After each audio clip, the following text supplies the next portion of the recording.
नमस्कार, आपके साथ हूं मैं खुशबू मनोरमा मिश्रा। हमारे खास कार्यक्रम 2026 महासंकट काल में आपका बहुत स्वागत है। इस खास कार्यक्रम में हम बात करेंगे साल 2026 की, जिसमें कई भविष्यवाणियां डरा रही हैं। क्या 2026 में महासंकट आने वाला है? भविष्यवाणियों के अनुसार 2026 कितना खतरनाक रहने वाला है? शनि और राहु का गोचर किन राशियों पर असर डालेगा? क्या 2026 में तीसरे विश्व युद्ध जैसे हालात बन रहे हैं? क्या कोरोना जैसी महामारी एक बार फिर हाहाकार मचाने वाली है? इन सभी मुद्दों पर हम ज्योतिषी शिवानी शर्मा और ज्योतिषी आचार्य प्रमोद मिश्रा से खास बातचीत करेंगे और जानने की कोशिश करेंगे कि कैसा रहने वाला है साल 2026 और कितना ज्यादा खतरनाक है साल 2026। और चलिए, मेरे साथ शिवानी शर्मा जी की मौजूदगी भी है। बहुत स्वागत है शिवानी जी आपका। और चलिए हम बातचीत करेंगे और आचार्य प्रमोद मिश्रा जी भी जुड़ेंगे मेरे साथ थोड़ी देर में। फिलहाल शिवानी जी आपका बहुत स्वागत है। सबसे पहले शिवानी जी यही बताएं कि ये जो तमाम बातें चल रही हैं साल 2026 को लेकर, खास करके जो नेगेटिव चीजें चल रही हैं, वो कितना एक्चुअली नेगेटिव है? देखिए, सबसे पहले आप सभी को नववर्ष की बहुत सारी शुभकामनाएं, आपको भी। जी। और देखिए, जो मैं आपको डराने वाली बात बोलूं कि जो लोग बोल रहे हैं संकट आने वाला है और बहुत ऐसा समय आ जाएगा कि बिल्कुल दुनिया खत्म हो जाएगी। और कई एस्ट्रोलॉजर्स ऐसी भी भविष्यवाणी करने वाले हैं, कर भी रहे हैं इवन, कि अब बिल्कुल 2026 में एलियंस आ जाएंगे, युद्ध हो जाएगा। तो आपको इतनी घबराने की जरूरत नहीं है। देखिए, ये जरूर कहूंगी कि 2026 जो है सूर्य का साल रहने वाला है। इस साल में कहीं ना कहीं आपको बॉम्ब ब्लास्ट जैसी चीजें दिखना या आतंकी हमले हो जाना, लेकिन दुनिया खत्म नहीं होगी, दुनिया ऐसे ही चलती रहेगी। देखिए, ऐसा नहीं है कि पहले लड़ाई झगड़े नहीं थे या पहले कभी विस्फोट नहीं हुए थे, पहले भी विस्फोट होते थे, या पहले भी लड़ाइयां हुई हैं, चाहे वो चीन के साथ हुई हो, चाहे पाकिस्तान के साथ हुई हो, या किसी भी और देश के साथ हुई हो। इवन अभी भी जो अगर हम विश्व की बात करें तो विश्व स्तर पर भी काफी लड़ाइयां चल ही रही हैं, लेकिन आपको घबराने की जरूरत नहीं है। देखिए, परमात्मा ने आपको ये जो जीवन दिया है बहुत ही अनमोल दिया है, तो आपको बिल्कुल भी टेंशन लेने की जरूरत नहीं है। अभी कुछ नहीं होने वाला, लेकिन हाँ, इस टाइम पे जितना अभी आप भक्ति करेंगे, भगवान का नाम लेंगे या अपने गुरुओं की सेवा करेंगे, गुरुओं को याद करेंगे, अपने पितरों के लिए जितना भी आप निकाल सकते हैं वो निकालेंगे, तो डेफिनेटली 2026 आप सभी के लिए बेहतर साबित होगा। बिल्कुल। अच्छा शिवानी जी, जो बात कही जा रही है हेल्थ वाइज, अगर आप देखें तो जब से कोरोना का प्रकोप रहा है उसके बाद हम डरते बहुत ज़्यादा हैं। हेल्थ वाइज अगर देखा जाए तो क्या कोरोना जैसी कोई महामारी आ सकती है साल 2026 में?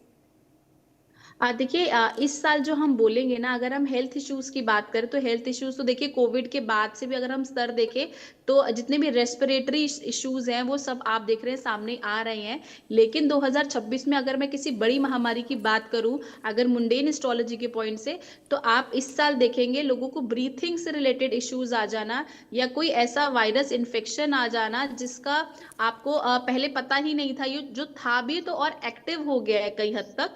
तो आप इन सब चीजों को आप बढ़ता हुआ 2026 में देखेंगे, लेकिन कोविड दोबारा लौट कर नहीं आएगा। लेकिन हाँ, रेस्पिरेटरी इश्यूज से रिलेटेड जो हम बोल सकते हैं प्रॉब्लम, वो आपको देखने को मिलेगी। जी बिल्कुल। अच्छा चलिए, मेरे साथ आचार्य प्रमोद मिश्रा जी भी जुड़ गए हैं। बहुत स्वागत है प्रमोद मिश्रा जी आपका भी। जैसे कि हम शिवानी जी से बात कर रहे थे साल 2026 के लिए, वैसे ही प्रमोद जी अगर एक नज़र में देखा जाए साल 2026 सबसे ज्यादा परेशान किस तरीके से कर सकता है? जी शिवानी जी, आपको और हमारे जितने दर्शक हैं सबको मैं बहुत बहुत वंदन करता हूँ, नमन करता हूँ और भगवान श्रीमन नारायण का ध्यान करता हूँ। नमस्तुनंताय सहस्रमूर्तये सहस्रपादाक्ष शिरोर्बाहवे शास्त्र नामने पुरुषाय शाश्वते सहस्र कोटि युगधारिणे नमः।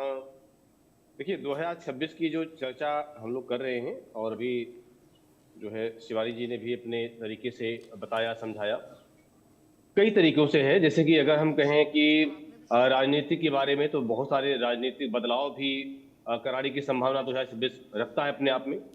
आतंकवादी हमले भी करा सकता है, जो कि पीछे भी हुए उससे भी अधिक कराने का पूरा संकेत दे रहा है। यहाँ तक कि जो पंजाब या बंगाल या कश्मीर है, उड़ीसा और पूर्वोत्तर भारत जो है, इसमें भी कोई न कोई राजनीतिक उथल पुथल या आतंकवादी हमले की संभावनाएं दे सकता है। राजनीतिक उथल पुथल भी करेगा और राजनीतिक की अस्थिरता को बढ़ाएगा। किसी विशेष दुर्घटना के साथ सैकड़ों या हजारों लोगों की मृत्यु की संभावना भी ये दिखा रहा है। भारत की सीमाओं पर तनाव बढ़ सकता है। क्योंकि जो अभी चल रहा है यानी वायु स्तर प्रदूषण, ये भी अपने चरम लेवल पर आगे और बढ़ सकता है, इसकी भी संभावना रहेंगी। प्राकृतिक आपदाएं, हवा का दूषित होना, अचानक बड़ी बड़ी दुर्घटनाओं का होना, ये संकेत दे रहा है 2026।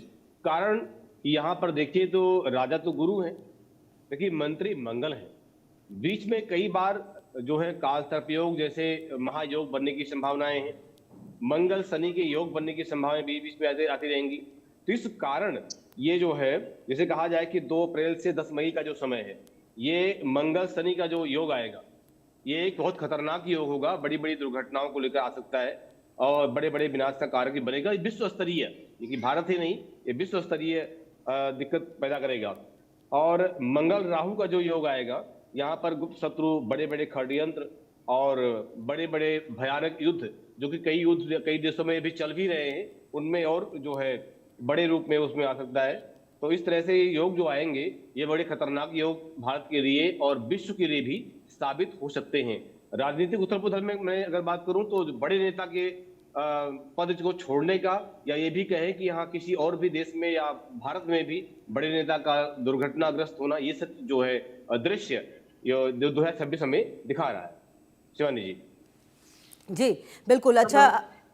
अच्छा शिवानी जी, देखिए अगर हम साल 2026 को देख रहे हैं तो उसके बहुत सारे प्लस भी हैं। जब मैंने इससे पहले भी जब कई कार्यक्रम किए तो उस दौरान कई जो ज्योतिषी हैं, जो टैरो कार्ड रीडर्स हैं, उन्होंने मुझे ये भी बताया कि बिजनेस के लिहाज से, बाकी चीज़ों के लिहाज से बहुत अच्छा रहेगा 2026, जो अपना कुछ भी शुरू करना चाहते हैं। अगर हम बिजनेस पॉइंट ऑफ व्यू से देखें, काम के पॉइंट ऑफ व्यू से देखें, तो साल 2026 कैसा रह सकता है? क्योंकि अगर आप देखें गोल्ड के प्राइस में जिस तरीके से बिल्कुल उछाल आया, शेयर मार्केट्स में जो हमने देखा, तो उस हिसाब से कैसे रहने वाला है ये साल? देखिए, ये जो गोल्ड का जो प्राइस है वो डेफिनेटली आपका इंक्रीज करेगा ही करेगा, क्योंकि कहीं ना कहीं जुपिटर का तो साल है ही। आपको जुपिटर तो अपने आप में कहीं ना कहीं गोल्ड को बढ़ाता ही है। तो आप इस चीज को समझ के चलिए, गोल्ड हो गया, चांदी हो गई, इन सभी के जो रेट है वो आप देखेंगे मार्केट स्टैंडर्ड से ऊपर जाएगा ही जाएगा। सेकंड, अगर मैं बात करूं बिजनेस के पॉइंट से, तो बिजनेस के पॉइंट से 2026 बहुत सारी नई शुरुआत लेकर आ रहा है। आप टेक्नोलॉजी में तो इंक्रीज करेंगे ही करेंगे।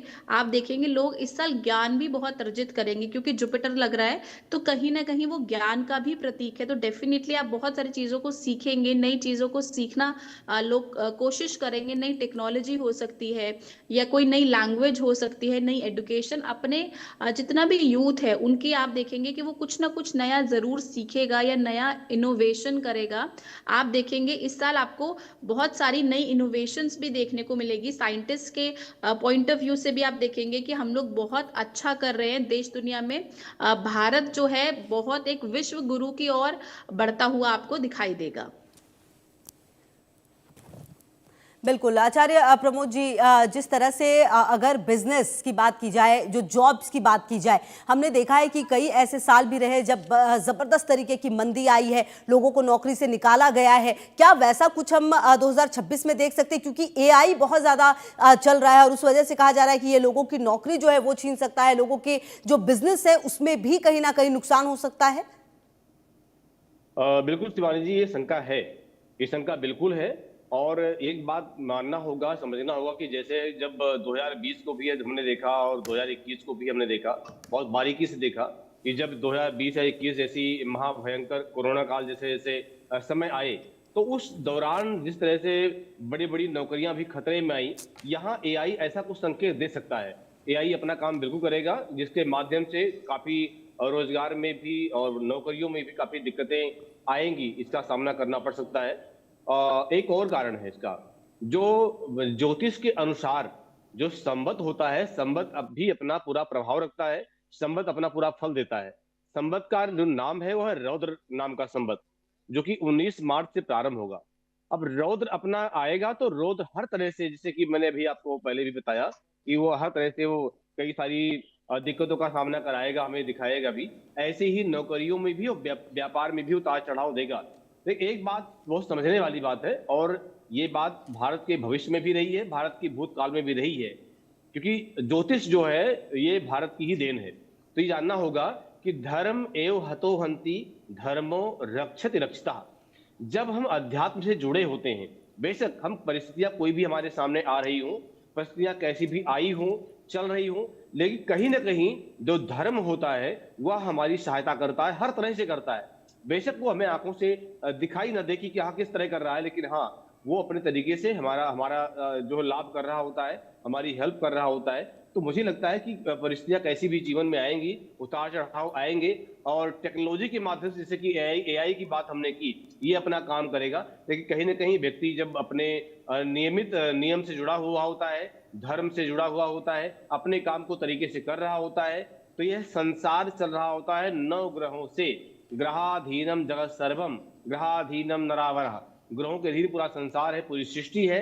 इसलिए मुझे लगता है कि यहाँ आदमी को जब अपने धर्म की मर्यादा को समझते हुए, अपने दिनचर्या को देखते हुए अगर वो व्यक्ति बढ़ता है, आगे काम करता है, तो उसको उसकी सहायता भी यही ग्रह करते हैं, यही गोचर सहायता करते हैं, यही देवी देवता सहायता करते हैं, और बिल्कुल बड़े बड़े संकटों के बीच से व्यक्ति निकल जाता है। जी बिल्कुल, जी बिल्कुल। और देखिए, कहीं ना कहीं शिवानी जी जो बात आचार्य प्रमोद जी कह रहे हैं, उसको अगर देखा जाए तो कहीं ना कहीं संभावनाएं काफ़ी ज़्यादा हैं और ज़रूरत पॉजिटिव पर भी ध्यान देने की है। अच्छा शिवानी जी, देखिए हमने हेल्थ की बात की, हमने बात की बिजनेस की, लेकिन अगर हम उन लोगों की बात करें जो जॉब करते हैं, उनको कितना ज़्यादा प्रोग्रेस 2026 दे पाएगा? और इसके अलावा जो बच्चे स्कूल वगैरह में जाते हैं, उनको स्ट्रेस कितना, किस तरीके से उनका कम किया जाए? क्योंकि हमने देखा है पिछले कुछ सालों में बच्चों को बहुत ज्यादा स्ट्रेस होता है, बच्चे बहुत ज्यादा परेशान होते हैं, और उनके स्ट्रेस का लेवल जो है वो किस तरीके से घटाया जाए साल 2026 की अगर बात की जाए, कोई स्पेसिफिक काम? देखिए, अगर मैं 2026 की बात करूँ तो अगर हम न्यूमरोलॉजी के पॉइंट से भी देखते हैं तो जो नंबर 1 के आता है वो आता है 1, यानी कि सूर्य का। तो कहीं ना कहीं आप इस साल देखेंगे जो लोग बहुत टाइम से गवर्नमेंट जॉब की तैयारी कर रहे थे उनको गवर्नमेंट जॉब मिलेगी। साथ साथ जो लोग प्राइवेट जॉब में बहुत टाइम से कहीं ना कहीं से रुक से गए थे, फंसे हुए थे, तो वो इस साल देखेंगे कि उनको प्राइवेट जॉब में इंक्रीमेंट तो मिलेगा मिलेगा, मनचाही नौकरी भी मिलेगी। और अगर मैं स्कूल वाले बच्चों की बात करूँ, जो हमारे छोटे बच्चे हैं जो स्कूल जाते हैं, उनका पहले से भी आप देखेंगे जो प्रेशर है वो पहले से बढ़ता गया है, यानी बुक्स का प्रेशर, स्कूल का प्रेशर, ट्यूशंस का प्रेशर। तो कहीं ना कहीं आप देखेंगे कि ये जो 2026 आ रहा है, कहीं ना कहीं आप देखेंगे एजुकेशन सिस्टम में कोई नया आप तरीके से आप कह सकते हैं कुछ नए बदलाव आएंगे, या फिर आप कह सकते हैं जो सिस्टम हम बहुत टाइम से फॉलो कर रहे थे एनसीईआरटी का, उसमें आप फेरबदल देखेंगे, जो बुक्स थी उसमें आप फेरबदल देखेंगे। तो डेफिनेटली एजुकेशन सिस्टम में चेंज आएगा, क्योंकि जुपिटर है, जुपिटर ज्ञान का कारक है। तो डेफिनेटली आप देखेंगे कि बच्चे जो है जो पहले से बहुत ज्यादा प्रेशर ले रहे थे, क्योंकि आज का जो हमारे बच्चे हैं वो प्रेशर बहुत ज्यादा लेते हैं, उनको ऐसा लगता है कि सारा बर्डन उन्हीं के ऊपर है। आप देखिए सबसे ज्यादा डिप्रेशन में आज के टाइम पे आपको छोटे बच्चे मिलेंगे, आपको उनको ऐसा लगता है कि सारे दुनिया के दुख उन्हें ही है। तो कहीं ना कहीं 2026 में आपको इन सभी चीजों से बहुत हद तक रिलीफ मिलेगा। एजुकेशन सिस्टम में बहुत सारे बदलाव लेकर 2026 हम सभी का इंतजार कर रहा है। ठीक है, मैं आती हूँ आपके पास शिवानी जी। प्रमोद जी, देखिए कहीं ना कहीं जब हम इस साल 2026 की बात करते हैं, तो जैसे कि पिछला साल जो था वो मंगल का था, कहा जा रहा है कि ये जो आने वाला साल है वो गुरु का है, सूर्य का है। ये कितना ज्यादा फर्क डालता है? देखिए, जैसे कि अभी शिवानी जी ने बताया, गुरु का वर्ष है, गुरु ज्ञान का कारक, गुरु विद्या का कारक, गुरु हर तरह से विवेक और बुद्धि का कारक भी है, क्योंकि उसी के माध्यम से सब कुछ चलता है। अगर व्यक्ति के पास ज्ञान ना हो, बौद्धिक क्षमता बहुत अच्छी ना हो, विवेक शून्य हो, विवेक अच्छा ना हो, तो व्यक्ति क्या कहा जाता है उसको, फिर कहीं ना कहीं मंद बुद्धि का एक संकेत दे देते हैं या ऐसा संबोधन कर देते हैं। तो राजा जो है गुरु ही है, और राजा राजा ही होता है। तो यहाँ कहने का मतलब ये है कि जब गुरु वर्ष का राजा है तो वह अपना काम अच्छा करेगा और करने का पूरा प्रयास करेगा। रही बात कि कुछ जो है नकारात्मक शक्तियां अपना काम कर रही होती हैं, और कुछ और भी ग्रह होते हैं, भाई गुरु राजा है कि बाकी ग्रह भी तो अपना काम कर रहे होते हैं।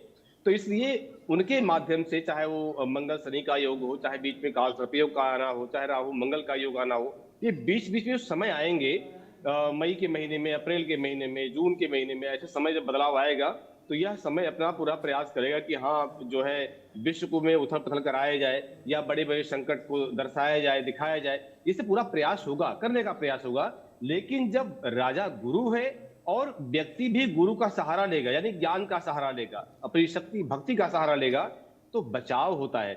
जैसे उदाहरण होता है खुशबू जी कि अगर बारिश हो रही है तो बारिश को रोकना किसी के बस की बात नहीं है। कोई ऐसा विज्ञान नहीं कि बारिश को रोक देगा, क्योंकि वो प्रकृति का अपना नियम है, प्रकृति का अपना कार्य है, प्रकृति अपना काम कर रही होती है। लेकिन अगर आप छतरी ले लेते हैं, रेनकोट पहन लेते हैं, आपके पास बारिश से बचने का कोई सहारा है, आपके पास वाहन है, ऐसा कुछ है, तो आपका बचाव हो जाएगा। इसीलिए ग्रह अपना काम करेगा, वो कर रहा है। समय समय पर उसका उतार चढ़ाव जो आएगा वो बिल्कुल आएगा, वो सत्य है।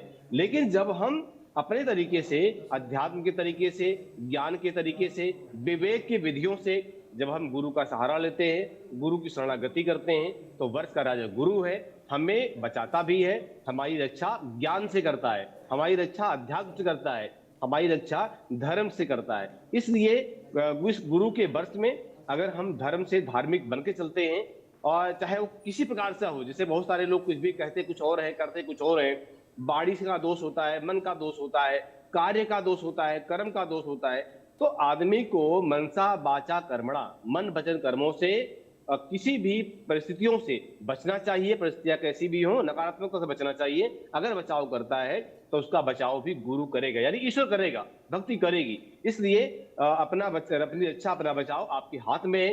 किस तरीके से आप ग्रह गोचर के संकट में आना चाहते हैं, उसके जो है निशाने पे आना चाहते हैं, या आप उससे बचना चाहते हैं, ये अपने ऊपर निर्भर करता है। इसीलिए किसी अच्छे ज्योतिषी की सलाह लेकर के, किसी अच्छे विद्वान की सलाह लेकर के अपने आप को आगे बढ़ाएं, कुंडली के माध्यम से ग्रह गोचर को दिखाएं कि क्या हो रहा है, कैसा चल रहा है, हमारे ग्रह किस तरह के हैं। तो इन सब को देखते हुए अगर व्यक्ति चलता है तो बिल्कुल गुरु उसकी रक्षा करेगा, क्योंकि राजा गुरु है। जी खुशबू जी। जी बिल्कुल। और अच्छा शिवानी जी, देखिए जो बात लगातार हम कह रहे हैं और बातचीत करने से देखिए कहीं ना कहीं जब हम ये कहते हैं कि शनि और राहु का की जो दशा है वो बन रही है। अच्छा, हमने देखा है कि पिछले कुछ सालों में अगर आप देखें, युद्ध जैसी परिस्थितियां बहुत ज्यादा बढ़ी है, कई लेवल पर कई अंतर्राष्ट्रीय युद्ध चल रहे हैं, और अब तो ऐसा हो गया कि वो न्यू नॉर्मल हो गया है। क्या लगता है कि आने वाले साल में क्या हम ऐसे कई और युद्ध भी देख सकते हैं? युद्ध तो हम देखेंगे ही डेफिनेटली, लेकिन मैंने जैसे आपको पहले ही बताया कि ये जो साल रहने वाला है, इसमें जो एनर्जी रहने वाली है वो जुपिटर की भी रहने वाली है और सन की भी रहने वाली है। तो कहीं ना कहीं आप देखेंगे कि इस साल लड़ाई तो होगी, लेकिन हम कहें कि भारत के साथ होगी उसके चांसेस बहुत कम है। लेकिन हाँ, आप देखेंगे कि पूर्णता एक स्थिति ऐसी आएगी कि होने ही वाली है, लेकिन वो कहीं ना कहीं, जैसे हमने देखा था जब सिंदूर ऑपरेशन हुआ था, तो भी पूरा पूरा था कि हम शायद लड़ाई हो जाएगी, अब लड़ाई हमारी पाकिस्तान के साथ हो जाएगी, अब युद्ध हो जाएगा। तो लेकिन हमारे मोदी जी ने अपने विवेक के साथ काम लेकर परिस्थितियों को थोड़ा सा मैनेज करा, और उनके जो आतंकवादी जो उनके ठिकाने थे उनको ही ध्वस्त कर दिया। तो कहीं ना कहीं इस साल, अगले 2026 में भी हम देखेंगे जो भी हमारे मतलब राजनीतिक जो बदलाव होंगे उसमें हम देखेंगे कि आप चीजें होती होती कहीं ना कहीं स्टॉप हो जाएंगी। उसके पीछे आप ये समझ लीजिए कि हमारा बुद्धि और विवेक तो काम करेगा ही करेगा, हमारे ऊपर वो गुरुओं का आशीर्वाद, क्योंकि जो भारत रहा है वहां पे हमेशा गुरु परंपरा रही है। तो कहीं ना कहीं आप देखेंगे कि हमारा जो बचाव है वो डेफिनेटली हमारे गुरु, हमारे भगवान या हमारे अच्छे कर्म हमें कहीं ना कहीं उन सभी चीजों से हमें बाहर निकाल ही लेंगे। जी बिल्कुल। अच्छा आचार्य प्रमोद जी, जब साल की शुरुआत की हम बात करते हैं तो कहीं ना कहीं ऐसा भी होता है कि कुछ काल बहुत अच्छे रहते हैं देश के लिहाज से अगर कहा जाए, तो कुछ वक्त ऐसा होता है जो परेशानियों वाला होता है, और कुछ वक्त होता है जो बहुत बुरा होता है, बहुत टेंस्ड माहौल रहता है। ऐसे में अगर इस पूरे साल को देखा जाए तो ऐसे में समय का डिवीजन कैसे किया जा सकता है? बिल्कुल, देखिए दो बातें हैं। जैसे कि प्रारंभ होता है, वर्ष प्रारंभ होगा तो पंचांग और गोचर के अनुसार प्रारंभ का समय तो लगभग सामान्य रहने वाला है। लेकिन जैसे कि 2 अप्रैल से और 2 मई का जो समय है, ये युद्ध के लिए भी कहा जाए, दुर्भिक्ष के लिए, अकाल के लिए, और बड़े बड़े विनाशकारी जो षड्यंत्र हैं वो विश्व स्तरीय, मैं भारत की ही बात नहीं करूंगा, विश्व स्तरीय ऐसे षड्यंत्र होने वाले हैं। ये विशेष का समय जैसा था कि 2 अप्रैल से 2 मई का जो समय रहेगा, और ये मंगल शनि का योग है। कहावत है मंगल करे दंगल। इस योग में ऐसी चीजें रहेंगी। और जो मंगल राहु का योग रहने वाला है, यह अंगारक योग, ये भी विश्व स्तरीय समय है। परमाणु जैसे बड़े बड़े महाविध्वंसक हथियार भी इसमें चल सकते हैं। यहाँ तक कि अगर देशों की बात करें तो चाहे ईरान है, लेबनान है, फिलिस्तीन है, इजराइल है, पाकिस्तान है, दक्षिणी एशिया के जो क्षेत्र हैं, इसमें अग्निकांड जैसे बड़े बड़े हिंसक और बड़े बड़े आंदोलन, बड़े बड़े विस्फोटक और सूर्य का ये योग है। ये योग अपने आप में बहुत अच्छा योग है और इस योग के माध्यम से कई बार कुछ लोग ऐसे हैं, कुछ ऐसे राजनेता भी हैं जो कुछ प्रहार करने का प्रयास करेंगे, नेता को बदनाम करने का प्रयास करेंगे, सरकार को बदनाम करने का प्रयास करेंगे। लेकिन उस समय का ऐसा योग है, मोदी जी की कुंडली भी इसमें सपोर्ट कर रही है कि यहाँ पर वह सारे उनके जो प्रयास हैं वो निष्फल होने वाले हैं। एक अच्छा समय इसको कहा जाएगा कि एक अच्छा समय है, प्रयास होगा कि प्रयास निष्फल हो जाएगा। तो इस तरह से कोई मिला जुला संयोग रहने वाला है 2026 में भी, शुरुआत में भी, बीच को देखा जाए या अंतिम को देखा जाए तो मिला जुला संयोग जो है रहने वाला है। खुशबू जी। जी बिल्कुल। अच्छा शिवानी जी, अगर साल 2026 की बात की जाए, इसमें सबसे बेहतर क्या हो सकता है हमारे देश के लिए, और कुछ वो पॉइंट्स जिस पर कि हम लो हो सकते हैं वो क्या हो सकता है? देखिए, अगर मैं सबसे बेस्ट की बात करूं कि हम इस साल जो ग्रोथ पकड़ेंगे वो कहीं ना कहीं आप देखिए सोलर इंडस्ट्री होगी, या फिर हमारी जैविक इंडस्ट्री हो गई, या फिर हमारी ऐसी जिसमें हम बहुत ज़्यादा इनोवेशन कर रहे हैं, या कोई नई टेक्नोलॉजी में हम बहुत अच्छा ग्रोथ पकड़ेंगे। अगर मैं इन सभी की बात करूं प्रॉफिटेबिलिटी की, तो फाइनेंशियल के पॉइंट से ये जो साल रहने वाला है ये पहले 2025 से बेटर रहने वाला है। 2025 में जिन भी लोगों ने सोचा था कि उनको घर बनाना है या किसी नई टेक्नोलॉजी को सीखना है, किसी कॉलेज में, पर्टिकुलर कॉलेज में एडमिशन लेना, चाहे वो मेडिकल हो चाहे वो इंजीनियरिंग हो, तो डेफिनेटली वो इस साल उनको वहां पे एडमिशन होने के चांसेस बहुत हाई हैं। अगर मैं सावधानी की बात करूं जो आपको इस पूरे साल में एक जरूर लेनी चाहिए, वो देखिए, आपको जितना हो सकता है आप अपने जितने बड़े हैं उनका सम्मान तो करें ही करें, क्योंकि इस साल आप देखेंगे ईगो की वजह से, घमंड की वजह से बहुत सारी चीजों का हम नुकसान करेंगे, चाहे वो हमारी पारिवारिक चीजें हो, चाहे वो राष्ट्रीय स्तर की चीजें हो। तो कहीं ना कहीं इस साल हम जितना डाउन टू अर्थ रहेंगे तो डेफिनेटली हमारी जो चीजें हैं वो बहुत अच्छी रहने वाली है। बिल्कुल। और कहीं ना कहीं चलिए लगातार हम आगे भी जानने की कोशिश करेंगे कि साल 2026 को किस तरीके से हम और बेहतर बना सकते हैं। बहुत शुक्रिया शिवानी जी आपका भी, आचार्य प्रमोद जी आपका भी हमारे साथ जुड़ने के लिए और बातचीत करने के लिए। तो चलिए, तमाम खबरों पर भी नजर है। आप रहिए हमारे साथ, देखते रहिए इंडिया न्यूज़।